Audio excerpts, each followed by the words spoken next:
Last week, we discussed a lawsuit alleging Michigan's Secretary of State displayed gross political bias and how she spent millions of Mark Zuckerberg's dollars to facilitate the 2020 election. Essentially, all of the Zuck bucks went to get out the vote activities in Democrat-leaning urban areas and almost none to more rural areas which lean Republican. Now, yesterday, across Lake Michigan in Wisconsin, special counsel Michael Gableman, a former state Supreme Court justice, reported that the nearly $9 million of Zuckerberg's money spent on Wisconsin elections constituted a violation of the state's election bribery law. Here is Gableman reporting his findings to the Assembly Committee on Campaigns and Elections. Take a look. When I started this process, when I started this whole procedure, I had no other goal in mind than to find the truth. And while we don't have it entirely yet, we're getting there. And one of the important truths that has to be mentioned is recited in Chapter 1 of our report, and that is that the Center for Tech and Civic Life's $8,800,000 Zuckerberg Plan grant with the cities of Milwaukee, Madison, Racine, Kenosha, and Green Bay facially violates the Wisconsin law prohibiting election bribery. Now, the Center for Tech and Civic Life, which he mentioned in that clip, is a nonprofit funded by Zuckerberg and his wife Priscilla Chan. It funneled millions into 2020 elections around the country. Not campaigns, mind you, but governmental election processes, which are supposed to be nonpartisan. Like in Michigan, Gableman found the $8.8 million the nonprofit donated to Wisconsin elections was entirely spent in 5 left-leaning counties. Further, he found that it often funded election activity such as unmanned ballot drop boxes and uncontrolled assisted voting in nursing homes, both forbidden under Wisconsin law. Many nursing homes in the counties that received the Zuckerbucks reported 100% voting among residents. In one case, Gableman reported a 104-year-old woman who hadn't recognized her own children for 5 years somehow voted in 2020. So joining us now to discuss is the spokesperson for President Donald J. Trump, Liz Harrington. Thanks for being here tonight, Liz. Hey, thanks for having me. Great. So does the special counsel's findings in Wisconsin vindicate what you've been saying all along?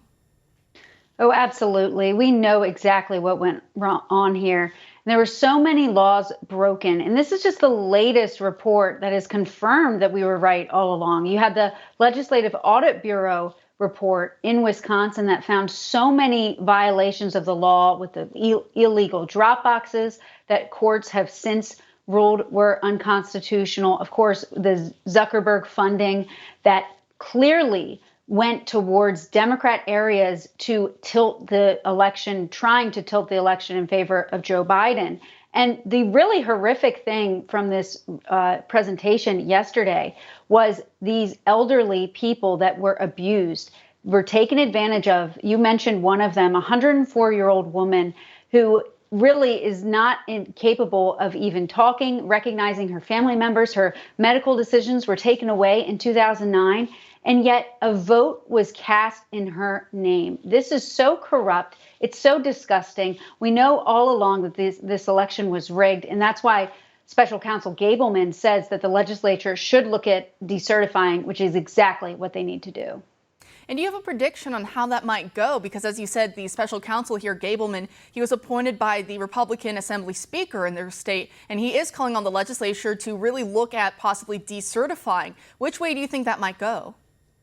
Well, the people certainly are demanding it. There's been a lot of pressure on the speaker there. He did appoint the special counsel Gableman, who's been spending months looking into this, sending subpoenas out. They've gathered so much evidence that shows election interference, meddling, laws broken. I mean, this is a contest that was only decided by 22,000 votes. We have, 10 times that in indefinitely confined voters that we know broke the law. They didn't show voter ID to put a vote cast in that election. That's just one example. We've had the turnout numbers for mail-in ballots that are totally astronomical, that look like a third world country. They don't make sense. You have over 100%. That has to be thrown out. And so I think there's pressure on the state legislatures to do it. You've had Tim Ramthun, who already has a resolution to decertify. Now you have the special counsel who has not even done his report, except he's already found enough that would lead them to decertifying, that's exactly what they need to do. The people are going to demand it. We'll see if the rhinos have the stomach for it, which they should. Of course, sadly, we know their track record to date, though, on that. On this show, many times I've had on lawyers who are with the Thomas More Society. They've done a lot of legwork on going after the Zuckbucks in all these various states. And of course, when it comes down to it, I think there's about 11 states now that have made it actually illegal for that type of private funding when it comes to government election processes. I think states like Texas and Arizona are among those. Do you think that's enough? What else should these, especially Republican-led states, what should they be doing ahead of midterms and especially before 2024?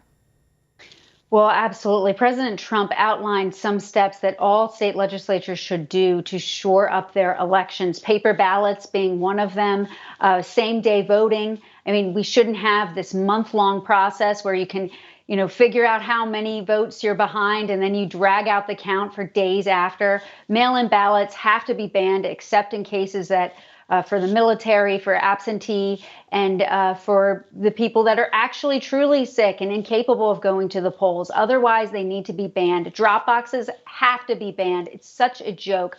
It's a third world style election of stuffing the ballot boxes. We have to shore up our elections because we can never let what happened in 2020 happen again. This is just the beginning. This is one state. We have so many others: Arizona, Georgia, Pennsylvania, Michigan. There was so much fraud in this election. We have to root it out. We have to continue investigations. And more importantly, I think, aside from these law changes that have to be made, people need to be held accountable because there were laws on the books. We had the Constitution on the books on November 3rd, but it wasn't followed. So we need enforcement of the law first and foremost.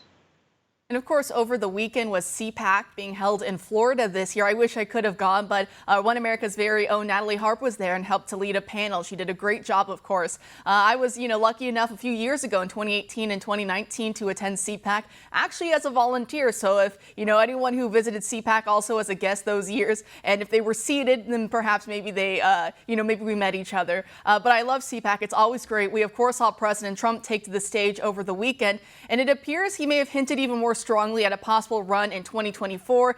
He talked about, let's win it again for a third time, wink, wink. Is there anything more that you can tell us about a potential 2024 run? Well, that's certainly going to be President Trump's announcement to make. He likes to say that he thinks you'll be very happy, which I think the American people will be once his decision is made and once he makes it public. We're really missing his leadership right now. We've seen just absolute turmoil and chaos on the world stage. Domestically, our border has been completely given away. Afghanistan was a disaster, 13 dead Americans. The inflation, the energy independence that was completely sabotaged. I mean, what the Biden regime is doing is so unsustainable. People are really looking for leadership again that we saw under President Trump, where America was strong. We had a booming economy, a secure border, better trade deals. I mean, the list goes on of his accomplishments, and people are really anxious and awaiting his decision and his announcement. Liz, always a pleasure. Thanks for joining us tonight. Thank you.